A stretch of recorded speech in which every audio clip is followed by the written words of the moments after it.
Okay, guys, so let's start. Welcome everyone back to the Wednesday seminar. Today we have Matteo Messa with us. So he is a postdoc fellow at INF Bologna. He did his master's in physics at Universitaria di Milano. He got his PhD in 2019 from Stockholm University. Then he moved to USA for 1 year postdoc at University of Massachusetts. Then he did an international postdoc fellowship from the Swedish Royal Academy in Observatory of Geneva. And today he will be sharing us with his current ongoing research. So without further ado, let's welcome Matthias. Thank you. Thank you. Thank you for the introduction. And I'm sorry not to be there in person. Hopefully at some point, maybe I will come and visit. But I will also leave my contacts in the sense that if any of you at some point you want to chat offline about something at any time, I will be happy to do so. And what I'm going to present today is, let's say, the formal title is this one I'm showing. So, how star clusters shape star formation across cosmic time, and is done via gravitational lensing. But to summarize it better, what I'm going to present is that it's possible to do star cluster population studies at redshift up to 10. And it's something I myself would have thought it was impossible until a few years ago, but we will see it's actually doable. My presentation will be divided more or less in two parts. So first one about local studies, where I'm going to give an overview, a background of the topic, and then the redshift part. And I will start locally with this one, which is what you're seeing now is not a real galaxy, actually. I asked AI to produce this galaxy. Now we'll get why. I asked AI to produce a galaxy that looked more or less like what we see, what we would see in the nearby universe with the HST. And I think it did a decent job. And then I asked to produce a second galaxy, which is what you're seeing here on the right. But with a specific instruction. And since I'm not there, it's difficult to do like a raise a hand or a pull. Let's do that. I will give you, I don't know, like 10 seconds where you can think what's this specific rule for the galaxy on the right, and then I will give you the answer.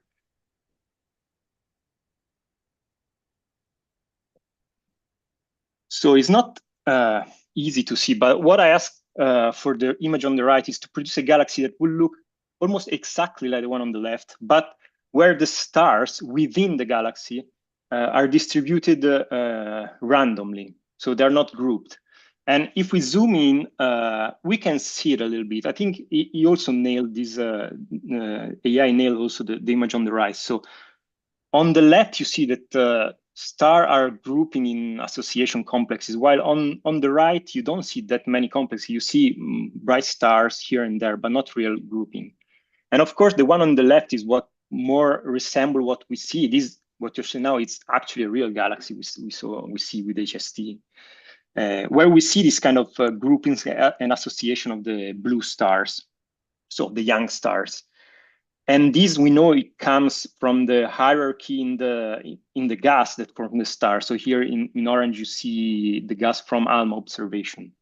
And at the peak of the densest peak of the gas, this is where we're going to form these kind of stellar groupings.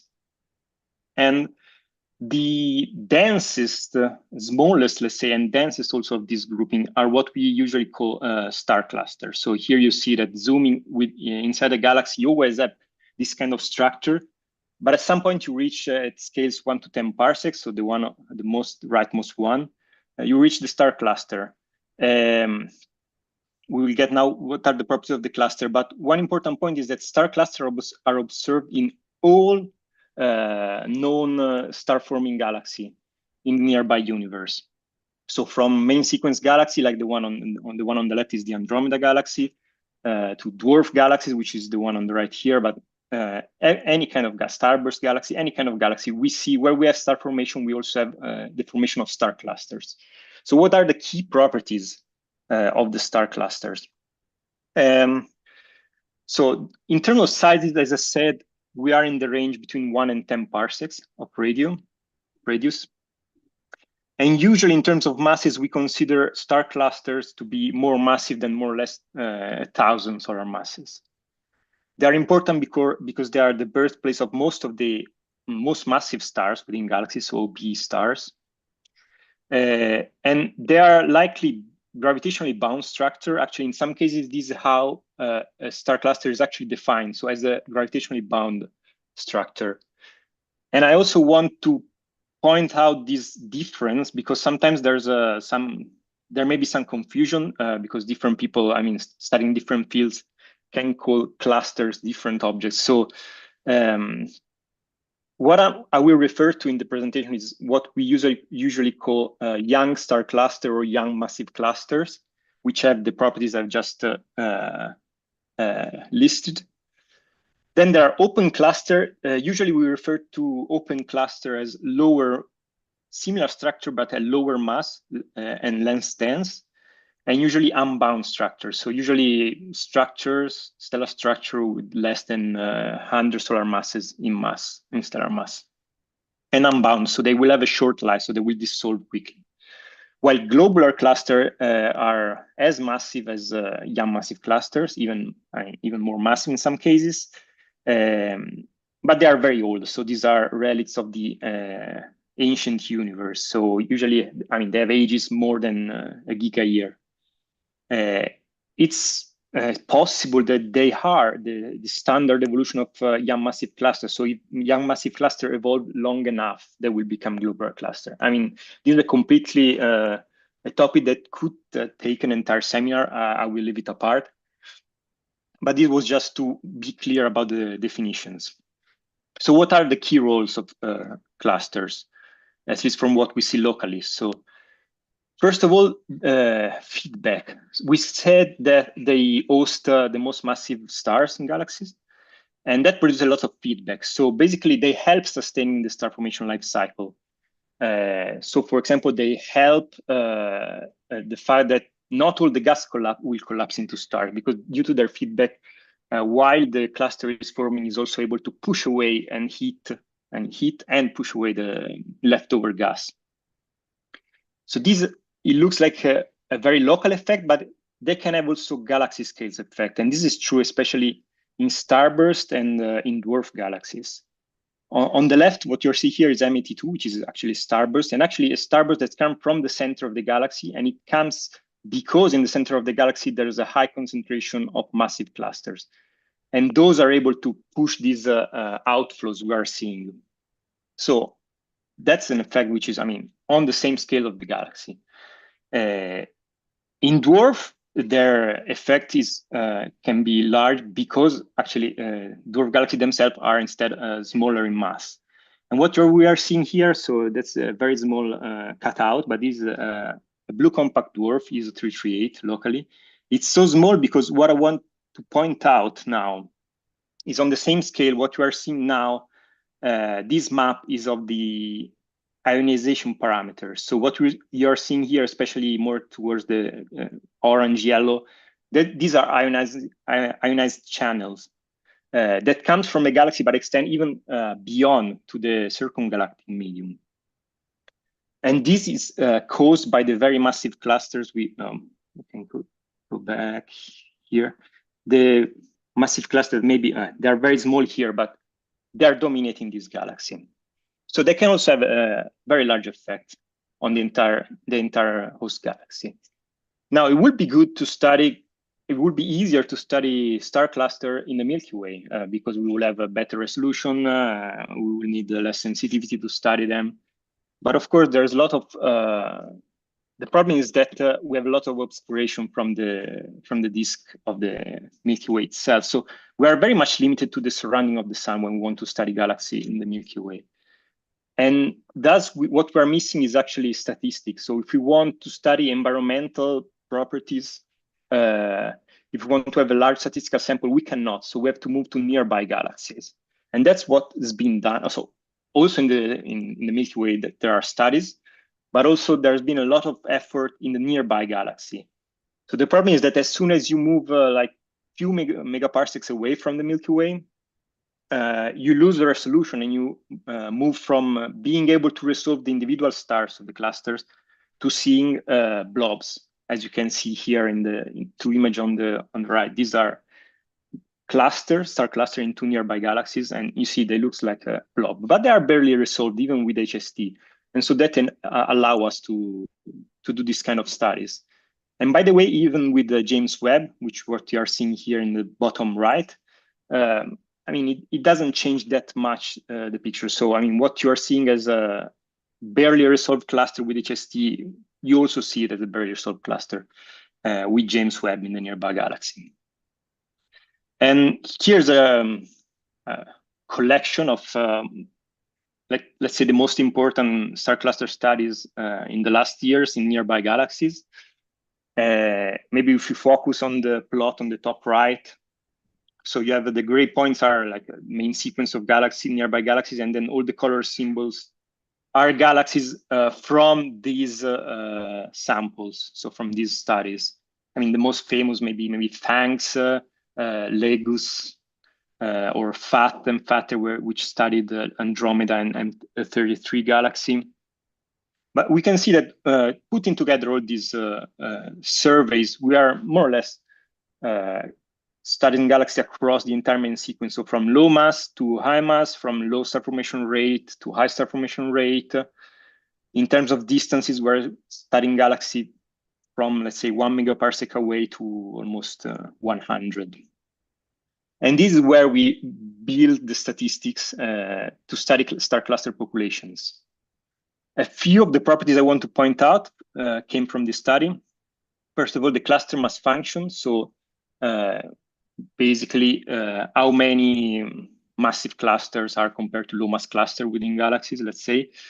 It looks like cluster mass function follow quite nicely a power law, usually around the -2 power law.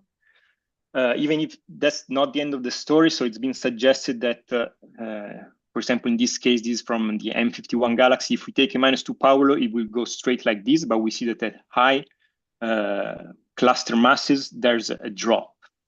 So in order to fit the mass function, the best fit is this black curve. We have to use also a Schechter truncation. So there's a mass above which we tend to have less massive cluster than expected from a pure power law. And it looks like this truncation mass depends on the environment. So galaxies which are, let's say, denser in terms, here I'm showing on the x-axis the star formation rate surface density, which correlates to the gas surface density of the galaxy. And the y-axis, we have the truncation mass of. Matteo?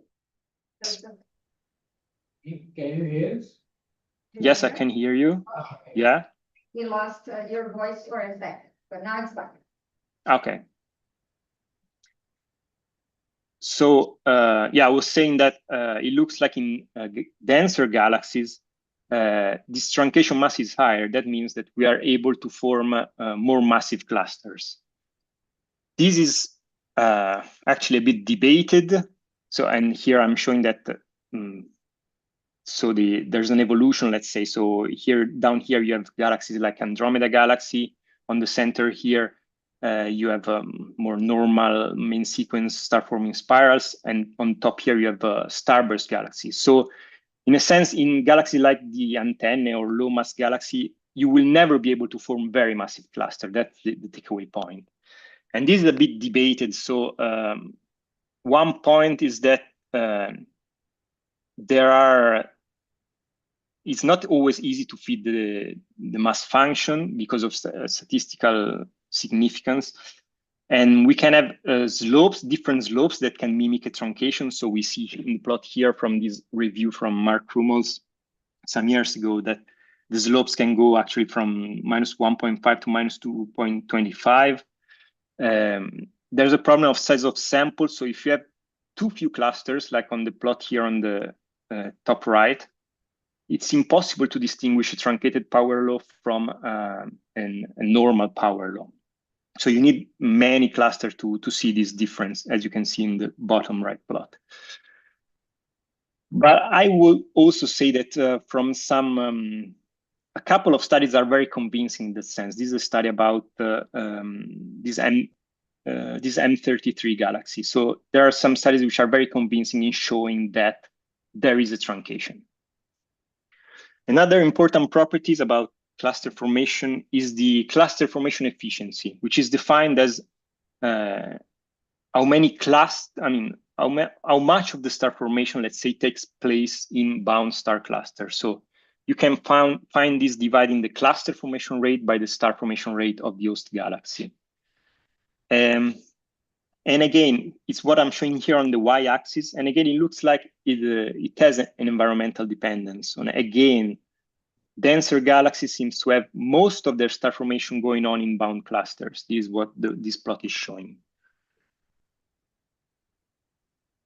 And again, on bottom here, you have like more normal galaxy. On top, you have more blue compact dwarf, starburst galaxies. So these were the two main properties I wanted to show. So cluster mass function, cluster formation efficiency. Not everything is solved, as I already pointed out. For example, it's not really clear if in dwarf it's possible to form very massive cluster, because there are some studies which actually don't find a truncation in the mass function. So they suggest that even in dwarf galaxy, you can form very massive clusters. Or they suggest that in dwarf galaxy, you still have a quite high cluster formation efficiency. Actually, they suggest that the cluster formation efficiency is the same in all kind of galaxies. So it's something very universal. So in any kind of galaxy, we'll always have that 10 to 30% of the star formation rate will take place in star cluster.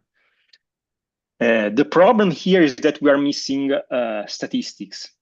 So in the low density regime, we also have we have less star formation, so we have less cluster formation. So we don't have very many cluster to observe to build statistic, and that's why we had a program with HST a couple of cycles ago, and we are still working on the data. Actually, the main work is being done by two graduate students.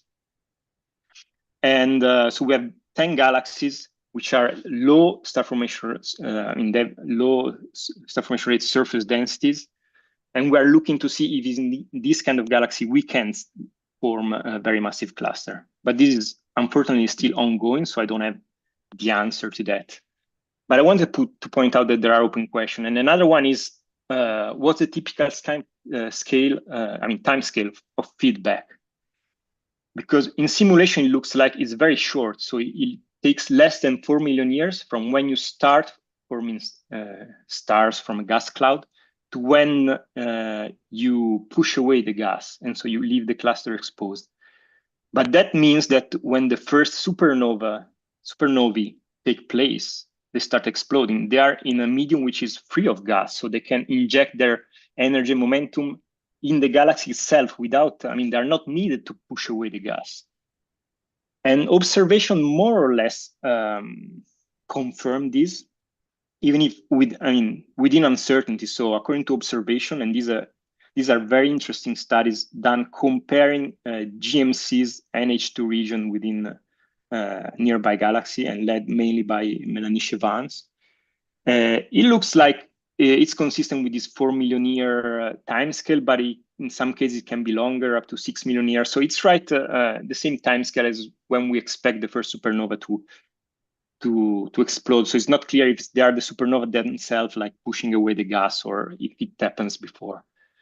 And other open question remains. So if this timescale is mass dependent, so it depends on the mass of the cluster or on the environment within the galaxy. And to try to answer those, there are new James Webb programs. The main two, I would say, they are the FANGS James Webb one, led by Janice Lee, and the James Webb FIST survey led by Angela Adamo. And they're still ongoing, especially in terms of the production of results. I would say that the early results suggest that cluster stays. And by the way, James Webb is needed because now it's easier to see through the extinction. So if a cluster is very extincted, with HST is much easier to lose it. While now in the near infrared, it's much it's easier to to see even extincted cluster. And it looks like for 2 to 4 million years, the cluster remain heavily obscured, and they are free of their cloud between 5 and 7 million years. More or less consistent with what we saw before. But there's also a hint of the fact that more massive cluster can emerge faster. So more massive means more than 5,000, let's say. For them, this time scale, total time scale for emergence can be 5 million years, while for the lower mass one, it's more difficult and would take a couple of million years longer. So this one was to give a little bit of context of the local studies, a couple of properties of cluster population, but also the fact that even locally, where it's, let's say, easier to see those clusters and study these clusters, there are a lot of open questions, of course. Okay, now we have to move to the high redshift. And clearly the first problem moving at high redshift is that we immediately lose angular resolution. So this is the variation of angular scale with redshift. I mean, within different cosmologies, but we can take like the blue one is a standard cosmology. And we see that the angular scale like really drops immediately from redshift 0, let's say, to redshift 1. So that's a big problem. That means we are not able to resolve individual clusters when we are at high redshift. And it's here where gravitational lensing come into our aid. And I don't want to be technical about gravitational lensing because in the context of this presentation, we're going to use it as a tool. So I won't go into the details. The main idea is that if we have a distance galaxy, but then between us and the galaxy, there's a large mass, like the one of the Galaxies cluster, light get bends. And what the video is showing here is actually that the image of the galaxy can be split in different images, but also the main point is that it gets magnified. So we see this distant galaxy both larger and brighter than what we would see without the lens. So here on the right is an example. This is not actually the same galaxy, but on top is what a cosmic noon galaxy would look like without lensing. And we see these bright clumps here are kiloparsec scale clumps. But with gravitational lensing, this can be lensed into very magnified arc. And these little points we see in the arc, these are actually, again, stellar clumps, but on 30 parsec scale. So we get a factor of 10 and even larger increase in magnification. So in the power we have to study small scales. And here, so I will do before moving to like more high redshift, I want to do a small quick stop at the cosmic noon because I think it's important. So these are some example of cosmic noon lens galaxies. And from their study, for the study of their stellar population, one of the main conclusion, which is immediately clear, is that the stellar system we see in high redshift galaxies are denser. So what you are seeing here as both black and color markers, these are clumps in cosmic noon galaxies. So beware here, if you look at the effective radius on the x-axis, so here we are on scales which are larger than the single individual star cluster, but I still think this it's important to show this part. So we are on a bit larger scale, but still what happens is that if we compare this to the blue contours here, which are the distribution of sizes and magnitudes of local H2 region, there's a shift. So more or less the higher redshift cosmic noon clumps, the H2 region, they are up here, and the average for the low redshift, redshift 0 is here. So, and that is true for the this is actually the UV magnitude, which translates into star formation, but it's true also for the masses of this system. And it's not clear why it is so. So why high redshift stellar systems are denser? Naively, we can think that two simplistic solutions are that either the gas where they form from is denser, or star formation rate itself is more efficient. And I put together this cartoon. So here on the left, let's say this is a low redshift gas filament, and these clouds here are giant molecular clouds. So we take one of these giant molecular clouds at low redshift. Locally, we have an efficiency of conversion of gas into star, which is only a few percent, so less than 6%. And so we have the gas, it collapses into stars, and then it pushes away, and we form star clusters. It can be the case that at higher redshift, we are in the conditioning the right. So it's very similar, but on the same scales, gas is denser. So if we take the same cloud, then it's going to contain more mass.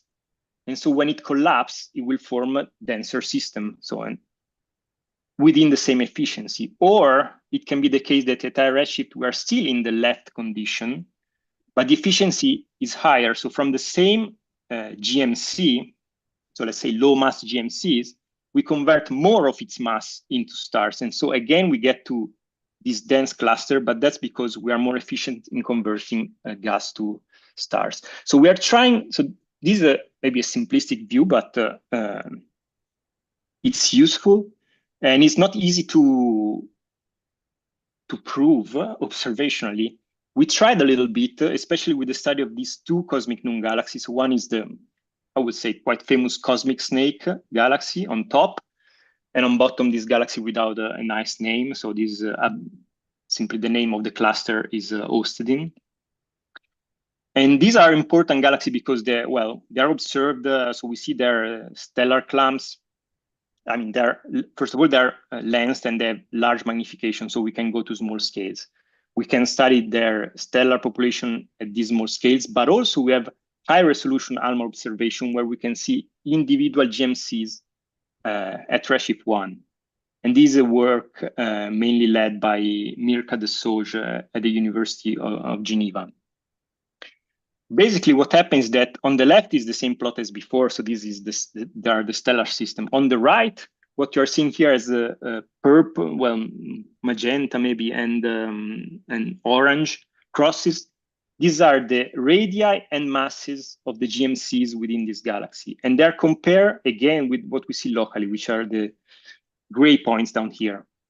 And again, we see that they are denser. So it looks like that the fact that the stellar system are denser come from the fact that the gas itself start collapsing, aggregating in denser structures. And this is also supported by some simulation. Here I'm showing a simulation from Florent Renaud last year, where it comes from the fact that in high redshift galaxy, the gas fraction is higher. And that leads to the formation, while overall the gas has the same or has a similar density than locally, but it can form statistically more massive or denser structure.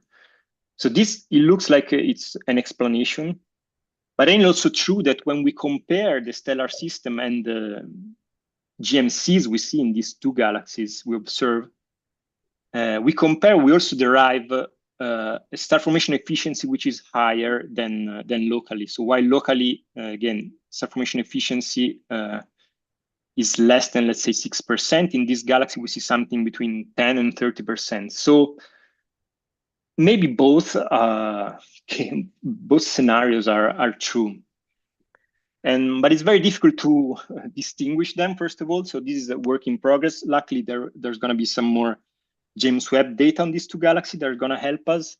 But the real problem is that we lack statistical sample. And this is something, I think it was important to show you this kind of study because it's something we are not really proceeding a lot with. So apart from these two galaxies, maybe there are one more or a couple of more where we have this kind of very high resolution ALMA data that gives us individual GMCs inland system, but these are the only ones. And we found out that it's very difficult. I mean, we need very, very long integration time to get those. And so it may be the case that in order to advance in this sense, we have to wait until maybe ALMA 2040, which is should be a big improvement even in terms of sensitivity, they're going to come, but this is unfortunately in 15 years from now. So I think this is a very important topic, but it's also something where it looks like it's very difficult to progress. Now, after this stop, which was not very short at cosmic noon, we will move to higher redshift for the last part. And now I will also want to introduce in addition to gravitational lensing, also James Webb, because this really revolutionized the study of galaxies overall, I would say, at high redshift. And here are some examples. So in the context of the study of star clusters and stellar clumps. So what you see here, panel on the left, this is the Sparker galaxy as it was observed by HST. So this is the redshift 1.4 galaxy. It doesn't look as clumpy as other galaxies we saw with HST. But what happened when it was observed with the James Webb is that, some very clear cluster emerged. And actually some of these looks like they are old, so it's one of the first cases, and the only cases up to now where it looks like we're seeing globular cluster actually evolving. And that's because we have more sensitivity and better resolution. And on the center again is another case. This is another galaxy where actually here we already see with HST. You're seeing the HST image. We already see some clumps, but of course with James Webb, what we have now is that we can see them at smaller scales. So we can start going down to not anymore the kiloparsec or hundreds of parsec scale, but going below 1 parsec scale up to the scales of individual star clusters. And the last point, which is here on the right, this is already a James Webb image. But the point I want to make here for this galaxy redshift 6 is that now at redshift even 6 and above, thanks to the wavelength range of James Webb, what we can study is the rest optical. So what we're seeing now is that I'm using a combination of filters that highlight this part of the spectrum where the oxygen lines are. So what you are seeing here in green, this is actually nebular emission of the galaxy. So going to the optical allow us to study nebular emission, so H alpha, H beta, O3 lines. So what we usually do at low redshift to study H2 regions. So even the wavelength range is very important when it comes to James Webb. And so now a few very interesting examples, in my opinion, and also the cases I'm more involved in studying recently. So this is one. This we call this the cosmic archipelago. This is okay. This image is a bit complicated, but the contours, yellow contours here, are Lyman alpha halos from Muse. So these are Lyman alpha emitting galaxies. They're very close to each other. So we have a main one here, and then a second one here, and then two other here. That's also why we called it the archipelago, because we had all these kind of islands close to each other, like an archipelago. But what happens when we observe this with James Webb? Again, this is now I'm focusing only on the main Lyman alpha system, so the one we were seeing on the left. And again, these are the Lyman alpha contours. While what we're seeing here is the rest UV with James Webb. And basically looks like what is powering this Lyman alpha halo are simply these few systems. We really nothing in between this system belong to that redshift, so belong to that Lyman alpha emitting galaxies. And when we zoom in this system, we see that they are actually characterized by dense, very compact sources. And this is a system which is an arc which is very well magnified. So magnification is up to a factor of 20 and above. And so when we measure the sizes and we convert it to intrinsic size, we see that what we're seeing here are these bright points. These are actually individual star clusters. So because their sizes are all between 3 and 10, more or less. So, but for sure, less than 10 parsec, all of them. So we are actually seeing individual cluster redshift 6. Their masses also are more or less consistent. So these are very massive, actually, in terms of clusters. So 10 to the 5 up to 10 to the 7. and indeed their density is very high. And not only, so we have spectra. So for example, this is an IFU spectrum we have for this central part. And what is popping up here, these are it's actually the H alpha in this case. And we measure the equivalent width of these systems, and they're quite high. So in the actually what it's called T11, it was T1 because it was a tiny one actually, because it's actually very faint, even if it doesn't look like. This is a very high equivalent width. So in terms of equivalent width, this is what, I mean, they really compare to emission line galaxy at the same redshift. So, and they're actually, if we take the blue curve here, which is the emission line galaxy at redshift 6 in the same more or less magnitude range, what we are seeing in this system is something which is very high. And my takeaway point here is that when we are seeing these, I mean, this study I'm putting here, which is from Hensley 23, these are not lens systems. So these are studies of emission line galaxies unresolved.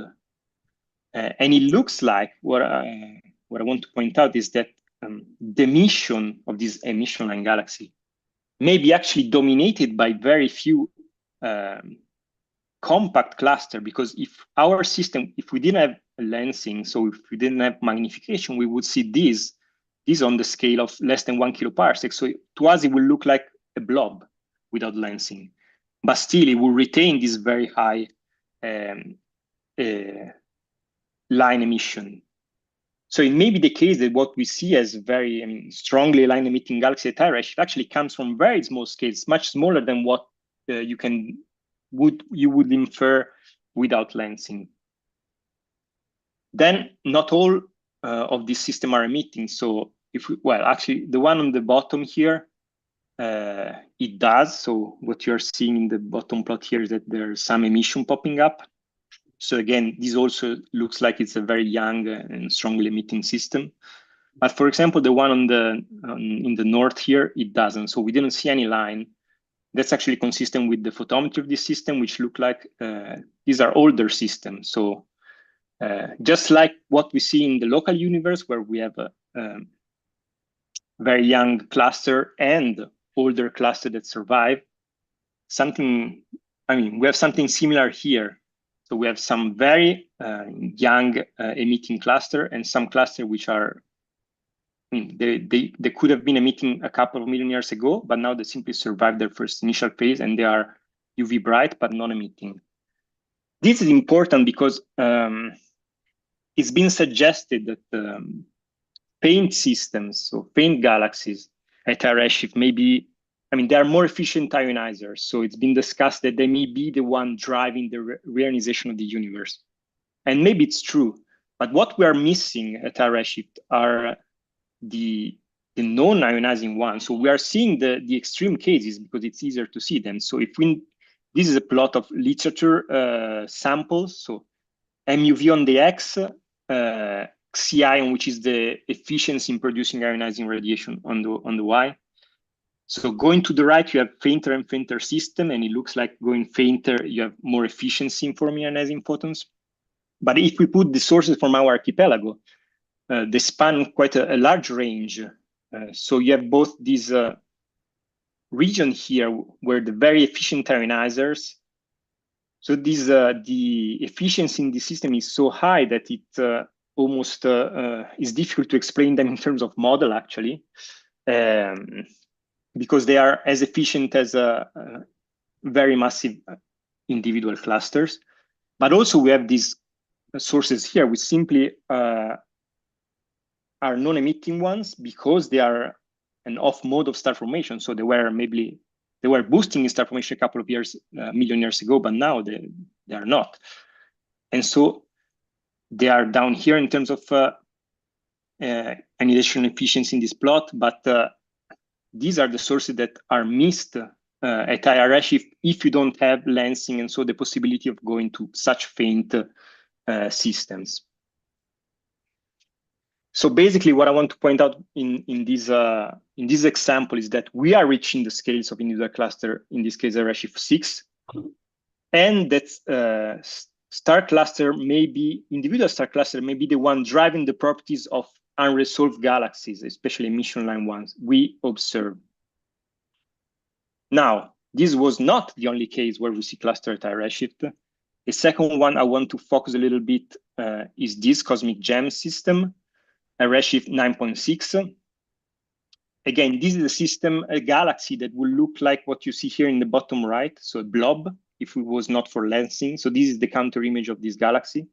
So with no lensing, you see simply this.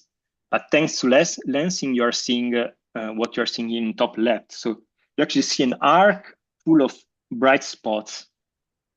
I guess it was called cosmic gems because it looks like something like a bracelet. Beware that actually here you see a lot of points, but it's two mirror images of the same galaxy. So these are two half, two mirror images simply. For this galaxy, we got spectra, IFU. So for example, we were able to see a little Balmer break and some faint H beta and O3 lines. So we were able actually to constrain the redshift, first of all, but also to prove that this galaxy is like in a post-burst phase. And that's interesting because at high redshift, we expect a bursty star formation. So in this plot on the right, taken from simulations, basically what we see is that at the beginning, galaxies are very bursty in terms of star formation. And at some point, as they build up their mass, they become more shallow, let's say, so they don't have big variation. But at very high redshift, we expect to see a lot of galaxies which are bursty, so where they have intense episodes of star formation and then they quench for some time. And here is probably what we're seeing, a galaxy that had a burst of star formation 20 million years ago, and then now it's quenched, so it's quiet. But thanks to lensing, now we can see what are the products of this burst of star formation at high redshift. The products are these blobs that, again, when we account for magnification, we measure their size. These are individual clusters. In particular, there are 5 individual clusters which are very compact. So their measures, the inferred size is 1 parsec. They're very massive, so 10 to the 6. So they're extremely dense, and they're all within a very small area of 50 parsecs. So this is something crazy. Something never seen in the local universe. So in the local universe, it's never been seen that like 10 to the 6, 5 10 to the 6 solar mass clusters are within such a small area. And here in this plot, we are comparing them to local systems. So again, local system are young massive cluster are the red, pink one, red here, red contours here. Actually, globular cluster are the blue one here, and our system are up here, so they are much denser. So this alone is something kind of crazy to me.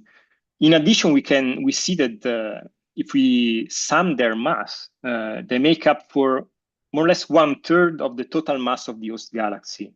So these 5 clusters alone makes like 30% of this mass of the galaxy.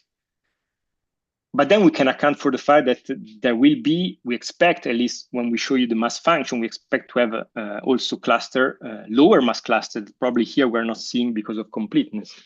And so if we account for that, it looks like this galaxy must have a cluster formation efficiency, which is more or less 100%, which is what I'm showing here in this plot.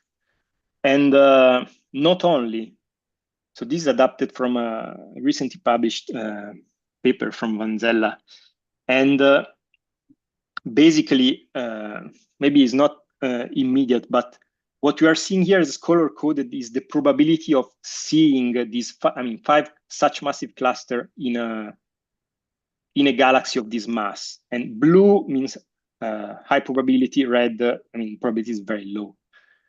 And according to what we saw locally, so accounting for a cluster mass function, which is -2, and a cutoff, cluster that goes down to 10 to the 2 solar mass, we would be in this region here. So the left plot actually here is actually with a cluster formation efficiency, which is 50%, which is also the maximum we see more or less at low redshift. But for this galaxy, it's impossible to have this kind of properties. So what the cosmic gems suggests is that in order to see this, to have a probability of seeing these 5 clusters, we need to account for the fact that high mass cluster is favored compared to what we see at low redshift. So in some way, at high redshift, or at least in this galaxy, it should be, I mean, most of the cluster formation is concentrated not only in clusters themselves, but in very massive clusters compared to low mass clusters. Now, I'm running more or less, I'm running out of time. Last thing I want to say is that there are more cases. I showed these 2 ones because they are the one I'm more involved with. I think they're very interesting, but there are more. So these are the 2, but there are other galaxies in which we are able to see individual clusters. So this is Firefly Sparkler, redshift 8 is another famous one where 10 star clusters are observed. This is the Sunrise Arc, again, quite as famous as well, where again, we have older cluster and younger clusters.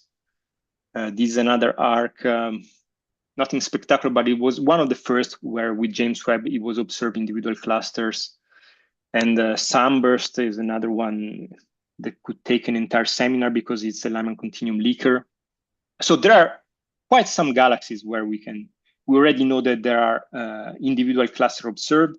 And there are more which are being observed like now, where we had studied with HST, and we know that with James Webb, we will have the resolution enough to go to the star cluster scales.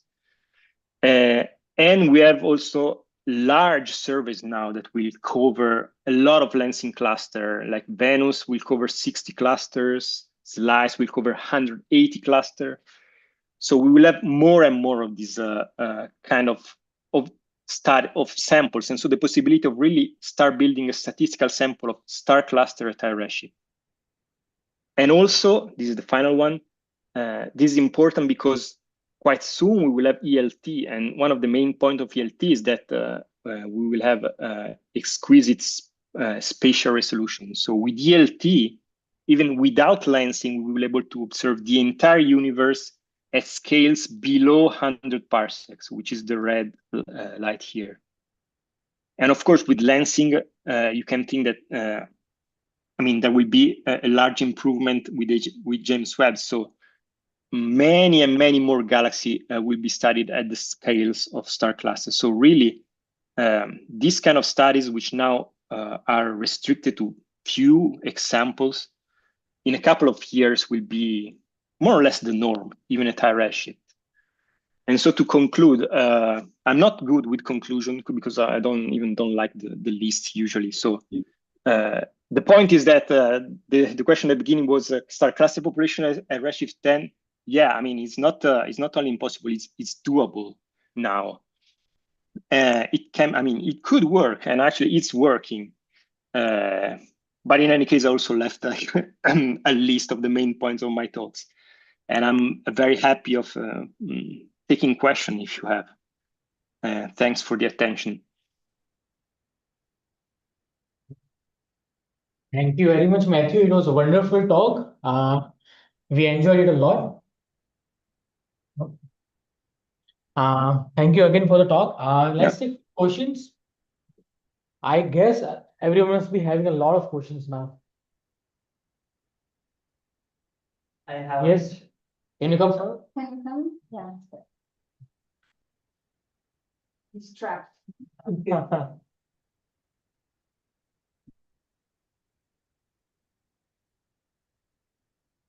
It was a very nice and informative presentation.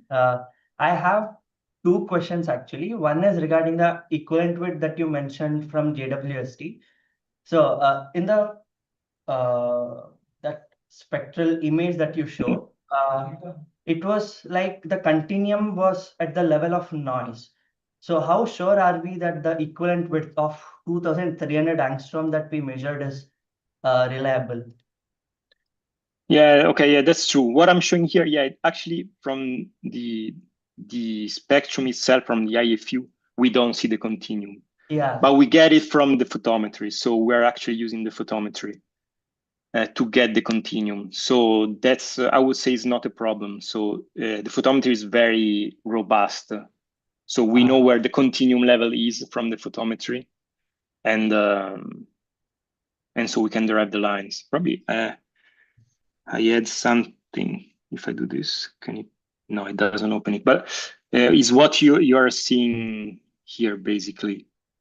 So from the photometry, and actually even from the photometry, you can even see the jumps of the lines. So we also have an independent way of measuring the equivalent width. So we are quite sure. Yeah, it's true. I didn't put the uncertainties here. Yeah, I didn't mention the uncertainties here, but I mean, the measurements are quite robust. Yeah. Okay, that's actually really nice. So the second question is, you spoke about massive clusters at high redshift galaxies. So the common question that arises is, at high redshift, we don't have that much spatial resolution. So how can we say it's a single cluster, not a group of star clusters, and say that it is very massive? Because in Milky Way, we can see that if we have a star forming region, say in the spiral arm or near the bar, if it's a GMC, then multiple star clusters can arise from it. So that's what we are seeing in Milky Way. So how can we say it's a one single massive cluster? Okay, yeah. So in my presentation, basically the assumption more or less I was using is that everything we see for which we derive an intrinsic size of, let's say, 10 parsecs or less is a star cluster. And we can get to this high resolution because of lensing. So like in these cases, if you measure the size of these blobs, actually they are unresolved. So if you compare the resolution, the angular resolution with the redshift, and you account for the lensing, you get to this 7 parsec. In principle, it's true that something on the scales of 10 parsec, it could be the sum of a couple of individual clusters, so not maybe a single one. But still, in this case, I think there is no much room for a lot. I mean, this in 7 parsec, it's really compact. So I don't know if even if it was 2 clusters, still there will have. I mean, there would be 2. Let's say there are 2 1 parsec scale cluster that are merged together here. But I mean, then the mass is quite. I mean, you get it robustly in a sense because again, it comes from, or I mean, as robust as you can get from the SED fitting. So for sure, if you don't have a single cluster, you have a compilation of compact clusters still, but you don't have large star forming region. So you don't have large H2 region or even shallow. I mean, you have something dense that must resemble a cluster.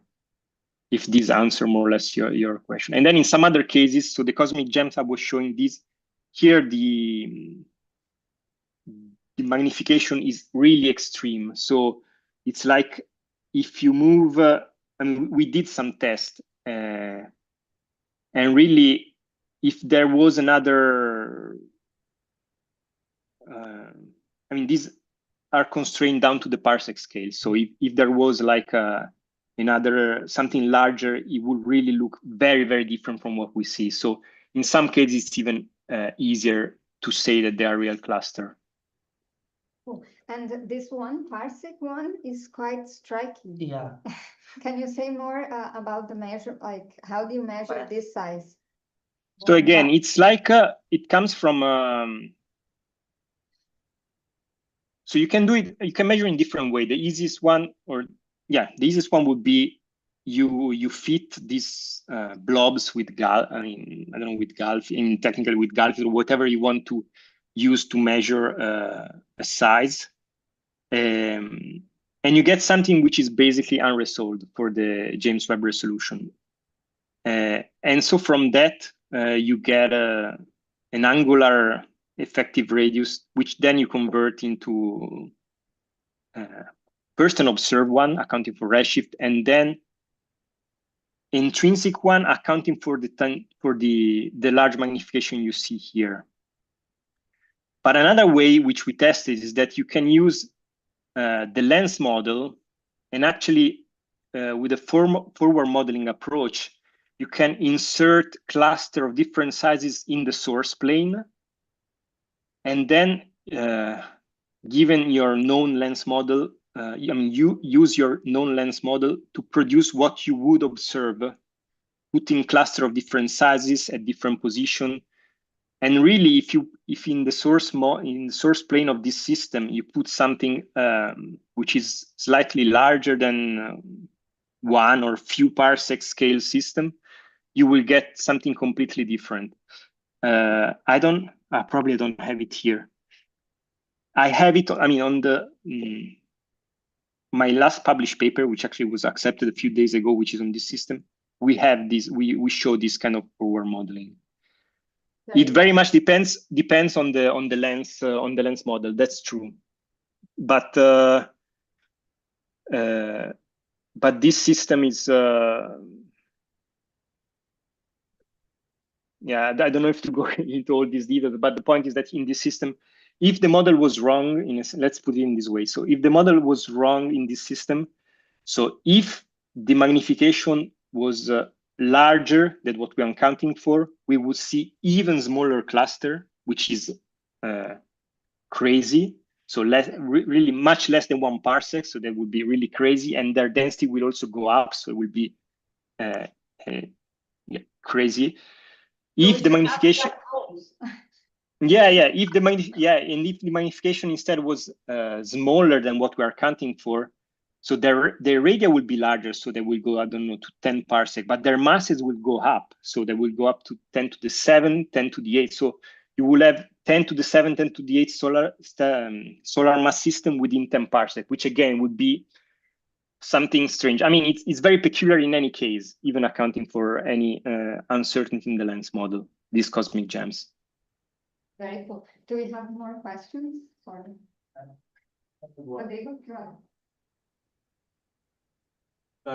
Maybe it's a silly question, but what is the explanation for the higher efficiency at high redshift for the highest estimation? I don't know. It's not a silly question. It's a difficult question. I don't know. So I also have to admit that I didn't go yet deep in the theoretical side of that. So let's go. So it may be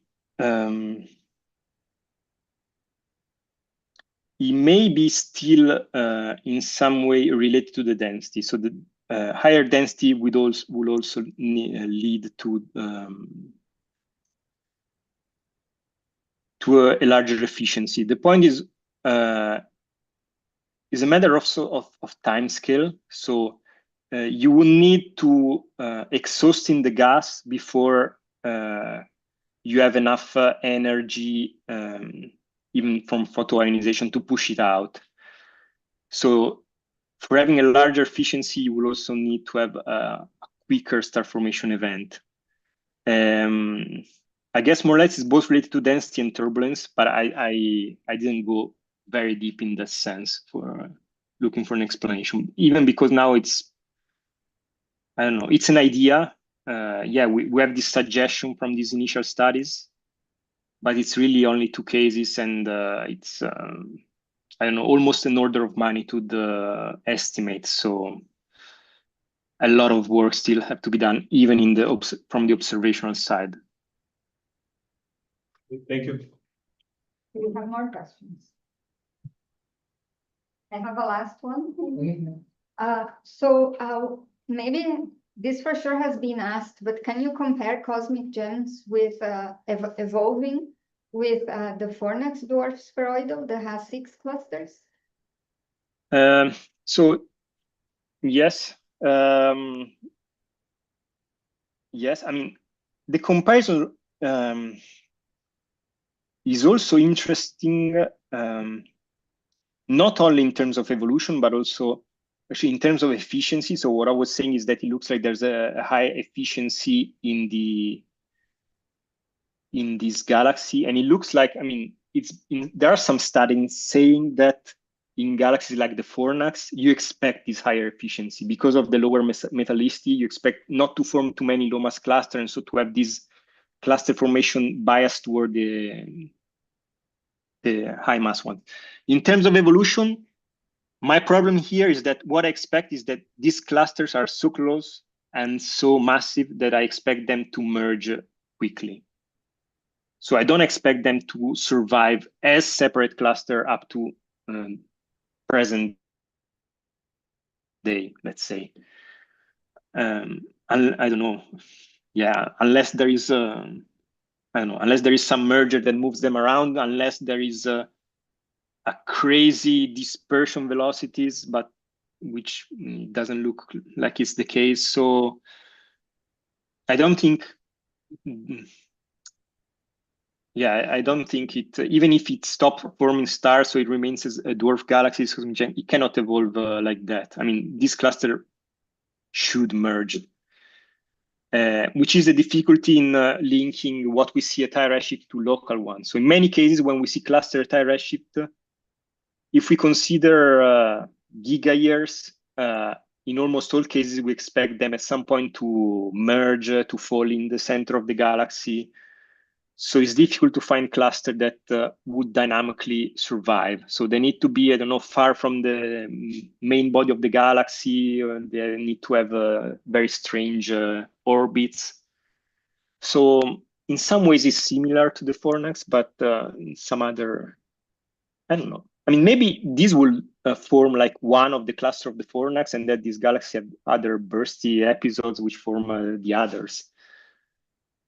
But in that sense, it's not a one-to-one between like these 5 cluster and the few 5 cluster we see in the Fornax. Right. Okay, let's thank Matthew, sorry. Thank you for the very didactic seminar. Thank you for the invitation. And yeah, I mean, as I said, yeah, it's a pity that I'm not there in person, but yeah, Let's find in any case, yeah, bring you over. or I mean, hopefully we will meet somewhere at conferences. That's also very interesting. Bye. Thanks. Bye.